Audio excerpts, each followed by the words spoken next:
Salut à tous et bienvenue dans cette nouvelle vidéo. Donc aujourd'hui potager à 2 étages. Alors je me suis réveillé ce matin en pensant à ça et je me suis empressé de venir au jardin le mettre en place pour essayer. C'est un test, je sais pas quel résultat ça va donner, mais voilà. L'idée, c'est que j'avais une planche de culture avec des structures surélevées 35-40 cm sur lesquelles je pouvais venir mettre des plaques solaires pour cultiver des carottes, etc. un peu plus tard dans la saison, même voire tout l'hiver, puisque ça me met à l'intérieur, il fait 4-5 degrés tout l'hiver. Et là, je me suis dit, avec les fortes chaleurs qu'on a eues, j'ai envie de tester, de profiter de cette structure. À la place d'y mettre des plaques de serre, je vais y tendre un grillage. Je vais surélever ma culture de courge, 4 tomates à chaque angle. Donc le but, l'idée générale, c'est que la courge, quand elle va se développer, en plus du paillage que j'ai amené au sol, elle va m'ombrer tout ça. Donc le sol devrait rester humide plus longtemps. L'idée numéro 2, c'est de pouvoir ensuite venir cultiver en dessous, en bordure de planches, des épinards, des laitues, des légumes qui sont sensibles à la montée à graines. Donc là, ils seront ombragés également par la courge.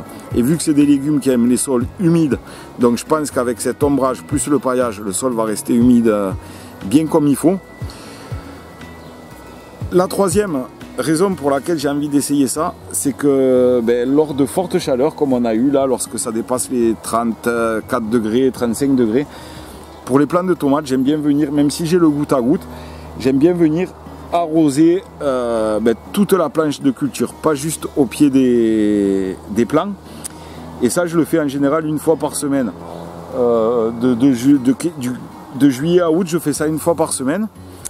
Donc j'arrose toute ma planche en mettant entre 6 et 10 litres au mètre carré pour garder la vie dans le sol. Parce que si on arrose qu'au pied des plantes, au milieu de votre planche de culture, le sol, bien sûr, il va sécher. Même si par capillarité, il y aura un petit peu d'humidité, la plante va absorber l'eau que vous lui mettez au goutte à goutte. C'est le but d'un goutte à goutte, c'est de vraiment cibler les besoins en eau d'une plante. Donc à part que vous le laissiez couler pendant des heures, le milieu de vos planches va rester sec. Donc sur les tomates, pas de souci, ça pousse en hauteur, je peux venir arroser facilement toute la planche de culture. Pour les courges, c'est plus compliqué, vu que le feuillage s'étale sur tout le sol, malgré que normalement, au-delà de 30-32 degrés, 28 pour le mildiou, 30-32 pour l'oïdium, je crois, de mémoire, j'avais vu ça dans un bouquin. Normalement, au-delà de ces températures, le mildiou et l'oïdium ne se développent pas. Pour l'avoir expérimenté il y a 3 ou 4 ans, quand j'étais encore sur l'autre potager, je mouillais mon feuillage de courge. Sur les tomates, pas de souci, pas de mildiou. Par contre, j'ai mouillé le feuillage de courge. Enfin, voilà, je mouillais les courges pour arroser toute la planche de culture. J'ai rapidement attrapé l'oïdium. Alors peut-être que il faisait pas assez chaud, je sais pas. Mais je ne veux plus, autant pour les tomates, j'aime bien de temps en temps les asperger un petit peu. Quand il fait très chaud, je sais que ça va sécher de suite. Voilà, bon. Autant pour les courges, je le fais pas. Donc, le fait pour en revenir à cette structure, que j'ai le potager à 2 étages, le fait de surélever mes courges et qu'elles se développent à 30-40 cm du sol, je vais pouvoir venir arroser toute la planche de culture en dessous pour qu'elle reste humide, sans mouiller le feuillage de mes courges. Et voilà, donc après, l'air va beaucoup mieux circuler, voilà. Donc franchement, pour moi, là, sur le papier, c'est la première année que je le fais. On fera un retour d'expérience dans 3-4 semaines et un en fin de saison. On verra bien ce que ça a donné. Là, je vais lancer des semis d'épinards et de laitue pour venir planter en dessous les courges. J'attends un petit peu que ce soit encore... Là, j'ai coupé pour la courge pour qu'elle se ramifie.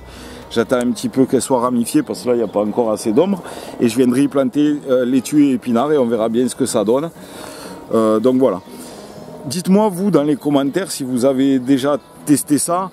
Le seul hic que j'y vois, c'est qu'on ne peut pas aller planter à cause du grillage en plein milieu de la planche de culture, bien qu'elle fasse 1,20 m. ce qui est la largeur pour accéder normalement d'un côté au milieu de la planche de culture, d'un côté ou de l'autre, sans avoir rien marché dedans. Donc à la limite en s'allongeant un peu, vraiment on peut aller chercher, planter quelques trucs en dessous. Je le ferai pas, j'ai de la place, mais si vraiment vous n'avez pas de place, voilà, vous pouvez utiliser tout cet espace sous vos courges pour cultiver des légumes qui ont besoin de sol humide et d'ombrage. Donc voilà, mis à part ce petit incident où il va falloir un peu se contorsionner pour aller planter au milieu, si vous voulez aller planter bien sûr, je vois que des avantages sur le papier, et notamment celui d'ombrer le sol encore plus, d'avoir un paillage qui va garder lui-même déjà l'humidité et d'ombrer le sol. Quand la courge va être bien développée, le sol va être vraiment ombragé, alors que la courge elle profitera du soleil. Donc je veux voir ce que ça donne. Et voilà, en gros, je suis en train de vraiment voir ce que je peux faire pour pallier à ces fortes chaleurs qu'on a de plus en plus tôt, qui durent de plus en plus longtemps, qui sont de plus en plus fortes. Voilà, là cette année, les courgettes, j'en ai eu un petit peu là avant la canicule. Maintenant, j'ai plus que des fleurs mâles. D'habitude là c'est une explosion de courgettes en juin. En été j'en ai presque plus à cause de la chaleur. Voilà, donc j'essaye vraiment de voilà, on va voir ce que ça donne. Je cherche des solutions. Je suis en train de penser aussi au paillage cartonné pour l'année prochaine. Je l'avais déjà fait il y a 3 ou 4 ans. C'était génial, hein. Quand vous levez le carton, vous voyez tout ce qu'il y a en dessous, c'est énorme. Donc peut-être repasser sur le paillage cartonné avec passer un peu de sang séché avant pour amener de l'azote, puisque le carton, les vers de terre en raffolent, ils vont venir le décomposer. Mais toute cette décomposition va consommer de l'azote, donc mettre peut-être un petit peu de compost et venir cartonner tout ça.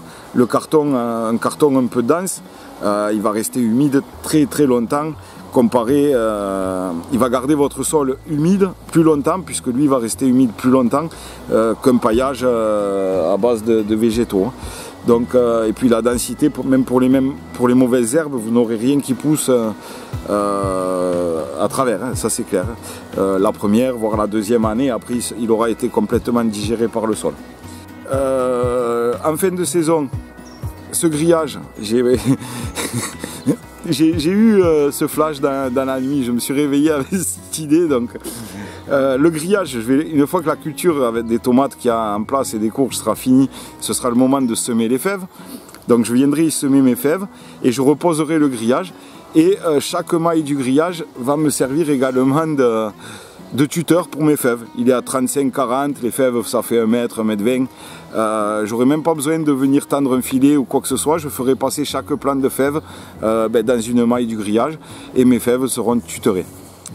Voilà. A contrario, si vous ne faites pas de fèves, vous pouvez enlever le grillage et mettre des plaques de polybicarbonate pour faire une serre et prolonger vos cultures un peu plus loin dans l'hiver. En mettant pour une centaine d'euros, vous pouvez couvrir de mémoire, j'en avais acheté 70 euros. J'avais eu 10 panneaux ou 12 panneaux de 50 par 1. Donc je vous laisse calculer la surface, je vous mettrai des liens si vous voulez aussi. Voilà. Donc au programme des prochaines vidéos, j'ai plein d'idées là. Donc il va y avoir le système d'arrosage complètement autonome, programmable avec une minuterie. Vous pourrez régler 10 arrosages par jour si vous voulez de 2 minutes ou un seul arrosage de 20 minutes. Donc ça c'est vraiment quelque chose qui je pense va vous intéresser parce que d'après les commentaires vous êtes beaucoup à cultiver dans des jardins associatifs, etc. Ensuite j'ai un autre projet parce que ça fait un petit moment que je m'y intéresse et que je me documente là-dessus.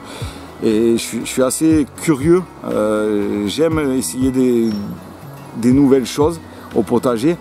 Donc ce que j'ai envie de tester c'est l'hydroponie, voir ce que ça donne, voir si les légumes sont aussi savoureux que les légumes cultivés en pleine terre. Donc prochaine vidéo également, j'ai reçu le matos pour le faire, je vais vous le montrer. Je vais préparer un pot hydroponique solaire qui s'enclenchera au fil du soleil, et quand le soleil se baissera, l'activité de la pompe s'éteindra, et c'est parfait pour l'hydroponie.